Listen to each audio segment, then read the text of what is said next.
let's start in China. Is China, well, I'll ask the question, is China easing up or locking down? Very interesting question. That depends on who you ask, and it's not as cut and dry as the media would have you believe it. So if you just jump onto the BBC's website, it's like, oh, it's happy times are here again. You know, China opening up, easing COVID restrictions, everything's fine. Really? I don't know about that. We only go where the facts take us on this show, and the Western media and the Biden administration have been ignoring this story. Won't even support the protesters. They're just totally ignoring this story, whitewashing what's been happening in China, and it needs the attention of our redacted audience. So what happens in China doesn't just happen in a vacuum either, right? This is an important story because we've seen lockdowns in Australia, we've seen lockdowns in other parts of the world, and they have very similar tones to them. So what happens in China is perhaps a harbinger what could be coming for many, many people under these controlled governments.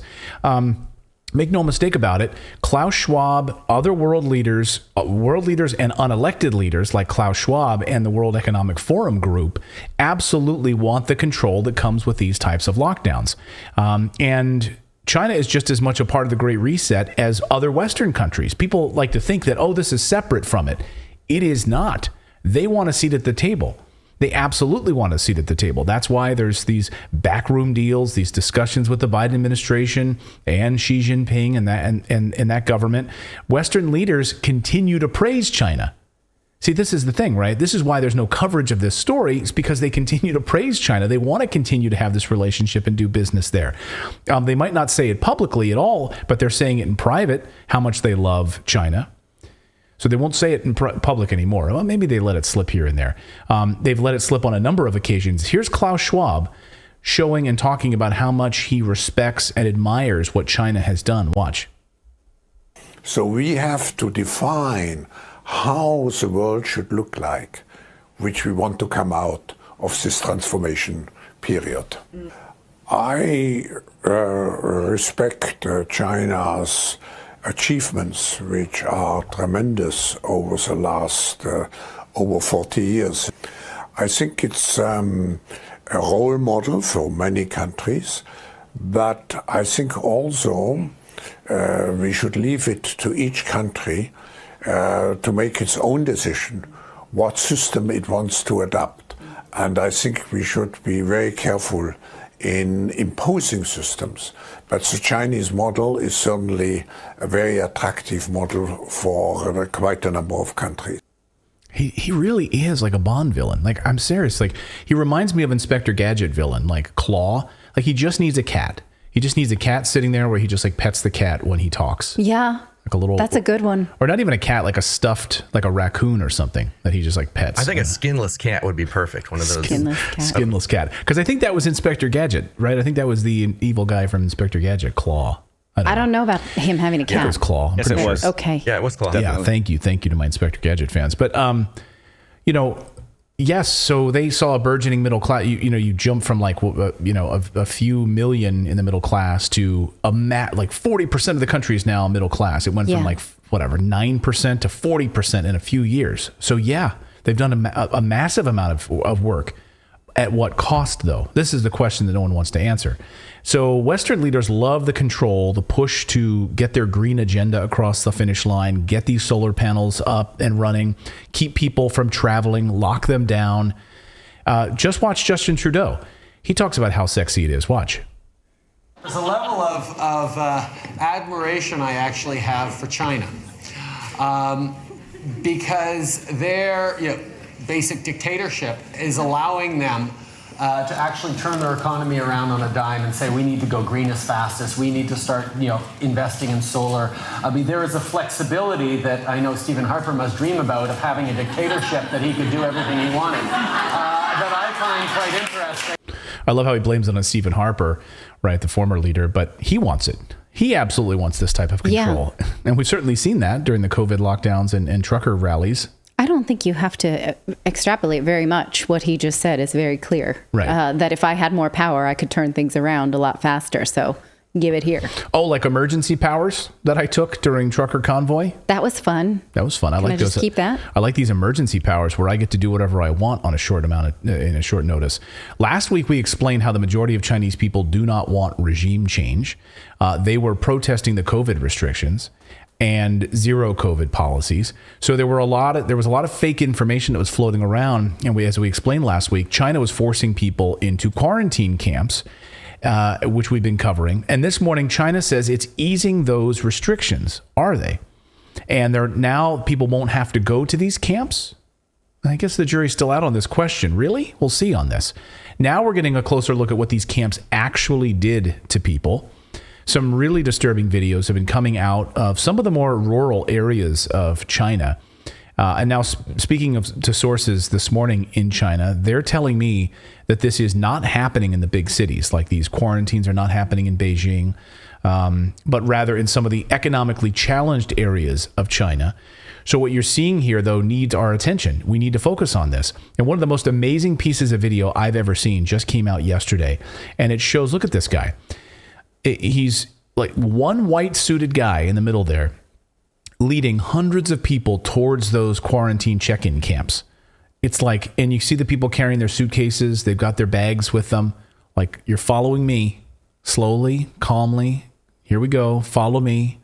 Like, it's like lemmings falling off a cliff. These people have to adhere to this. They have to. Well, could that person have picked a better place to park? Yeah. So imagine, and here they are rolling in with their suitcases, checking in for these like prefab quarantine camps that have been constructed. Wow. And they're still building them. Are they still having to wear masks? Because presumably these people have COVID. No, I mean, here's the thing. I spoke to sources today in China who said, here's the thing. We have not been living with COVID. Every day we have to get a PCR test. Every 24 hours we have to get a PCR test. For the last 3 years of our lives, we've had to get a PCR test. We've not had COVID.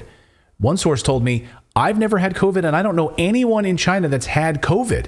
Oh. The only people that he knows that has had COVID have been outside of China.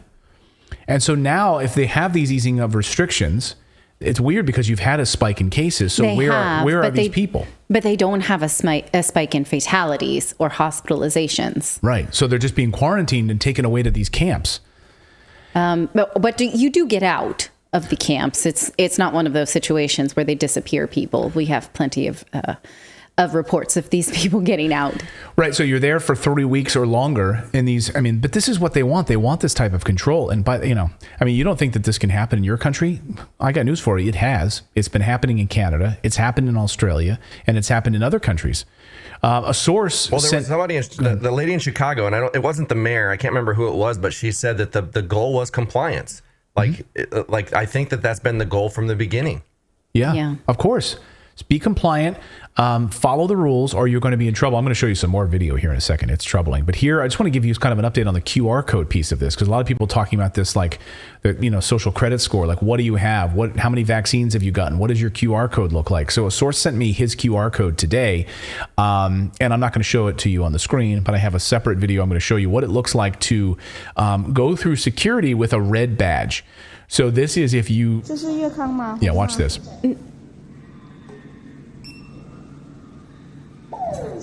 So you can't pass. If you've got red, you can't pass. Like, you've got to go back home. You are not allowed to pass certain turns. If you're green, you can go. And what this applet does, which is built into, a lot of people use it inside of WeChat, it'll show your nucleic acid certification period. It'll also show how many vaccinations you've completed, like how many. Just keep getting them. Just keep getting them. And your current status with COVID. And if it's red, of course, you can't pass these turnstiles. You can't go. You can't drive. Mm-hmm. You can't leave buildings. He said it's mandatory. You have to take it every day for 3 years. They've had to take these PCR tests every day for 3 years. If they put something like that in the United States, what they're doing is, like, if you didn't get boosted on the schedule that they say that you need to get boosted on, they could turn you red. Yes. Yeah, and exactly. that could end up not being just for traveling. That could be for your bank. That could be for going to the grocery store. Like, you might have to start scanning these things. I mean, that's the fear of where this can go. Well, that absolutely did happen in Europe. We got QR codes that you had to use for either a vaccination, or you also got a QR code for recovery, or you got a QR code for a recent test, which only was good for 48 hours. And you needed to scan it to get on a plane, to go to a concert, to go to a lot of, to go to a Christmas market. We went to one outdoors. We went to an outdoor Christmas lights, meander through the path, and we were stopped every so often, even though we couldn't walk with other families, asked for our QR code. So absolutely this has happened. This morning I saw an article, I think it was in The Guardian, about how a researcher in Britain is warning that they might start using toilets even to see who's got what. I'm going to analyze what you just put in here. Thanks for your sample. In a public toilet. It would use microchips. So it would be microchips in the toilet to analyze you going to the bathroom. Analyze your recent sample and see, what does that person have? Oh, go get them. Right? Yeah, because you said you can tell so much about someone if they have COVID, if they have kidney issues, if there's something else in their bloodstream, where you can analyze so much by what you put in the toilet. And then what? You go get them? That's analyzing. Mm-hmm. Yeah. It's like Gattaca, the movie. It is. Yeah, it is. Where you can't leave an eyelash behind, because then they'll be like, this is not an approved person to be on this ward. So this morning, the China's National Health Commission announced a swath of other new freedoms, they say. So they say they're aimed to decrease testing. And I have confirmed this with sources in China who said in the past 3 days now, they have not had to take a PCR test, which is the first time in 3 years they haven't had to do this. So we'll see how long this lasts. Lockdowns would continue, but only apply to more targeted areas. And so where you have these like economic zones, like if one person gets COVID in your block, you're rounded up and taken to one of these particular installations. So this is the issue. Or you're forced to stay in that zone. You can't move. And of course, if you still have to scan your thing every day to go in and out of anything from the restaurant to grocery store, anywhere you go, you have to scan in and out. All social movement is tracked. Schools can remain open with student attendance if there is no wider campus outbreak. So it appears that there's this relaxing. We'll see. So it's maybe they did listen to some of these protests, but I just want to show you some of the what these camps are still being constructed and videos still being released from these camps. So there's a weird kind of mixture going on here of opening and also still kind of locked down. But these camps are really draconian. I mean, just look at these you can roll this, Philip. I mean, this is what these things look like inside. Look, the bars on the window, so you can't get out. You can't get out of these barred windows. This is what you get to sleep on inside of these things. I could not sleep on that. Yeah, it's awful. They give you one little table. They give you and by the way, you have to pay for it. You have to pay to be put in here per month in this property. Can I pay to be put in there? Because it looks very peaceful. Oh, yeah. No one bothers me. If I have my books and no one bothers me, I'm fine with that, actually. See, this is the type of compliant person that they're looking for. Like, can I please get COVID and go there? Now look at these. Now, these are the drones. Okay, so what you're seeing here are a bunch of Chinese internment camps. And then outside of these things around the cities, you're seeing these drones, where these drones will show up these fleets of drones hovering above cities, monitoring foot traffic, blaring all kinds of propaganda messages. But what you're seeing here is them spraying some kind of anti-COVID chemical in the middle of the night. Oh. Just hovering over the street and spraying all of this random anti-COVID chemical, like some sort of a disinfectant spray. Out of curiosity, do you know what the homeless situation is like over there? Like, is there a lot of homeless? Do they deal with that at all? I don't know, I have no idea. Probably not. I mean, if anything, they're probably rounded up and put places. I really don't know. I can't speak to the homeless population in Beijing, but if they are, they're being covered in this kind of chemical. That's for sure. That's what I was curious about. They're being disinfected on a nightly basis by these drones. Some drone, yeah. And China has fully implemented the digital vaccine passport system tied to public venues and retail stores, and you cannot function in a major Chinese city without an up-to-date vaccine passport or a negative COVID test that's now taken every couple of weeks, they said.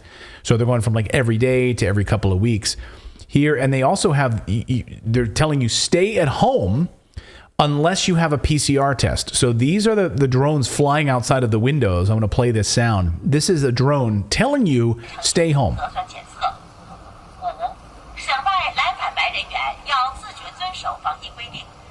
Imagine just looking out your window and there's a drone telling you what to do with yourself. or the flow of traffic. Here's another one. If you have a green COVID test, you are allowed to pass. You have to scan this QR code above your car. So it's floating there as a drone with a QR test. Look at this. Like, you can pass if you scan and you're green.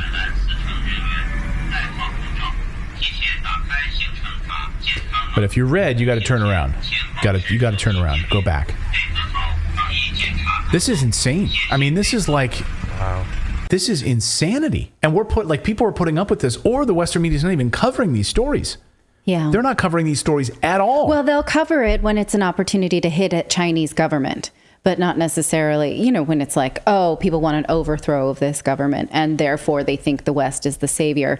But when it's something that the West actually covets, then they won't cover it. Right. Oh, you mean lockdowns?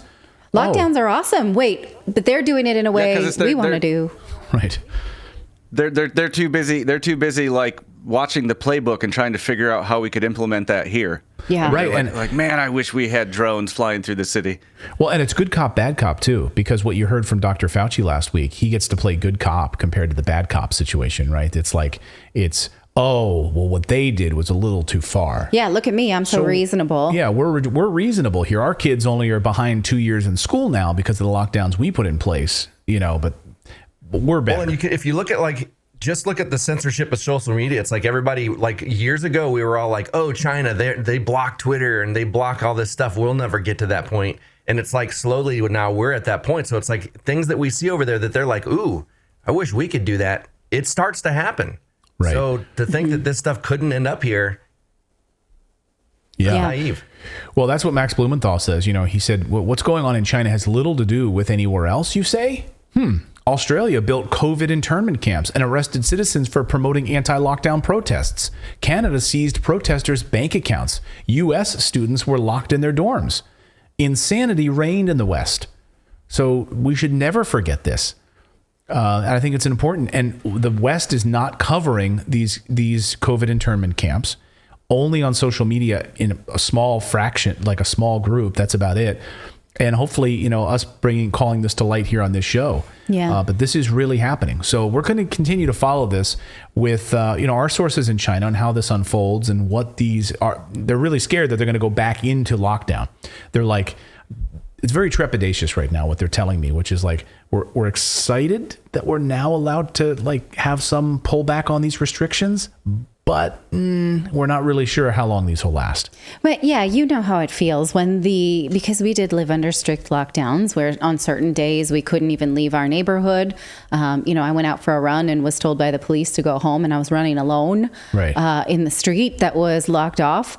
And when the restrictions start to lift, you're kind of like, is this going to stick? Can we really do this? I mean, I'm still haven't stopped the muscle memory of putting on a mask to go into a space because we didn't have a choice. God, never again, never again.